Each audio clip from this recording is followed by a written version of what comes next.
Policia ka vënë pranga një tjetër person të dyshuar për përfshirje në ekzekutimin e biznesmenit Mondi Mahalla në Elbasan, ngjarje që tronditi qytetin pak ditë më parë. Arrestimi është kryer në Prenjas, ku kap 33 vjeçarin Nevzat Spahu, person me precedent penal për tentativë vrasje, vjedhje dhe kanosje. Burime nga grupi hetimor bëjnë me dije se kapja e Spahus ishte rezultati disa orësh ndjekje dhe verifikimesh të kryera nga policia e shtetit.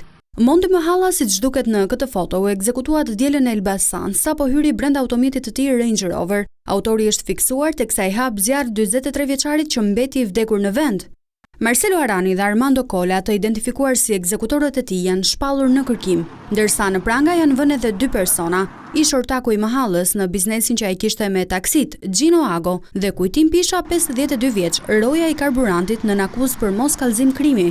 2 ekzekutorët Marcelo Arani, 32 vjeç, banues në Elbasan, i cili ka mas siguri arrest në shtëpi për një tjetër vepër penale, dhe Armando Cola, 35 vjeç, banues në Laç, akuzohen për vrasje me paramendim kryer në bashkëpunim, armbajtje pa leje si dhe largimit të burgosurit nga vendi i qëndrimit.